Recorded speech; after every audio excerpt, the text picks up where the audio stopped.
Bonjour, bonjour. Premier jour après notre challenge, finalement, j'ai décidé de nous faire une petite roue libre, ça s'appelle, sans filet, hein, sans préparatif, sans lecture, sans support, en roue libre, complètement en roue libre. Et le sujet dont j'avais envie d'aborder aujourd'hui avec vous était le positivisme. Donc comme nous venons de voir, évidemment, toujours en lien avec être positif au quotidien et les pensées positives, eh bien, j'avais envie d'aborder le sujet plus largement avec le positivisme et d'apporter une petite remarque par rapport aux cartes que l'on a tirées, qui ne sont pas de moi, évidemment. Hein. Je vais préparer une boîte avec des citations beaucoup plus personnalisées et qui correspondent totalement au positivisme. Selon moi, le positivisme commence avant tout par le langage, les mots que l'on emploie. Donc évidemment, c'est le positivisme, c'est un état d'esprit, c'est la pensée, c'est les comportements, c'est un ensemble de choses, bien évidemment. Mais ça commence aussi par le langage. Donc quels sont les mots que nous employons? Quelle valeur ont ces mots-là? Quelle vibration pour certains, si ça parle plus?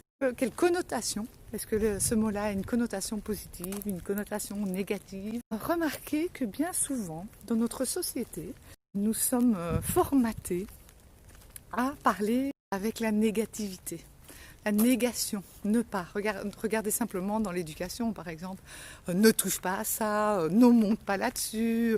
On donne souvent des ordres, des injonctions avec la négation. Ne fais pas ci, ne fais pas ça, etc.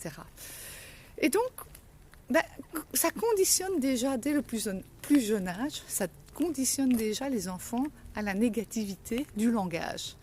Donc, si les mots parle de négation, qu'on utilise déjà la négation ne pas. Ne pas, c'est une négation, on l'apprend en première primaire. Hein. Première leçon de lecture, la négation ne pas. Quand on apprend les langues, évidemment, d'autres langues, on apprend la même chose. J'ai d'ailleurs quelques exemples, j'ai repris quelques cartes en exemple, notre pensée positive. Là. Par exemple, une carte disait « Ne soyez pas trop sévère avec vous-même ». Donc la version positive de ne soyez pas trop sévère avec vous-même serait soyez bienveillant avec vous-même. Vous voyez, donc au lieu de dire ne faites pas ça, qui est négatif, déjà de 1, notre cerveau entend sévère. Parce qu'il faut savoir que votre cerveau, c'est comme l'univers, il n'entend pas la négation, donc le ne pas, il ne l'entend pas. Donc il entend sévère. Donc déjà, vous faites une formule négative puisqu'il y a le ne pas. Et en plus, le mot que vous mettez dans cette négation, le ne pas, a une connotation aussi négative. Sévère, ça n'inspire rien de positif à personne, sévère.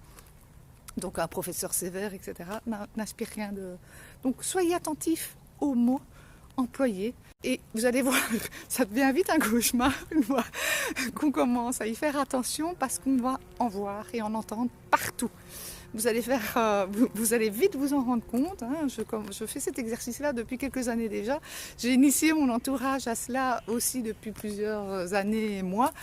Et c'est pas simple. C'est vraiment un travail du quotidien parce qu'on est formaté vraiment depuis la naissance à ça. Et ça, c'est dommage quelque part. Un autre exemple qui est le plus flagrant. Souvent, les gens disent, tout le monde dit, vous aussi, j'en suis sûre, ah, faut pas que j'oublie de, ou n'oubliez pas de. Et ça, c'est une des premières formules négatives que j'ai changées dans mon langage et dans mon environnement. C'est, si vous dites « n'oubliez pas de », vous êtes quasiment certain que vous oublierez de. Donc, faut pas que j'oublie de prendre tel sac aujourd'hui. Vous êtes sûr que plus vous allez vous répéter « ne pas oublier de », et votre cerveau va entendre « oublie de prendre ce sac ». Donc, la formule positive de « n'oubliez pas de », c'est « pensez à ». Donc, pensez à prendre votre sac pour le sport. Pensez à prendre ceci, pensez à sourire aujourd'hui, pensez à être heureux. Formule beaucoup plus positive que n'oubliez pas de. Donc voilà, je pense que j'en ai des dizaines, des centaines. Je pense que vous-même, si vous avez compris le principe, vous allez en voir chaque jour. Donc soyez attentifs et essayez un petit peu chaque jour de reformuler, de changer, de reformuler une formulation qui serait négative. reformulez-la en positif et vous allez voir les changements vont s'opérer assez rapidement. Le changement dans la phrase ne sera pas automatique, mais les changements dans votre mental, plus vous allez faire cet exercice-là, vous allez créer une nouvelle plasticité de votre cerveau et cela va vous amener des nouveautés, de nouveaux comportements et beaucoup de choses nouvelles dans votre vie. Donc soyez attentifs aux mots que vous employez. Sur ces bonnes paroles, je vous souhaite une douce soirée et je vous dis à bientôt. Bisous bisous.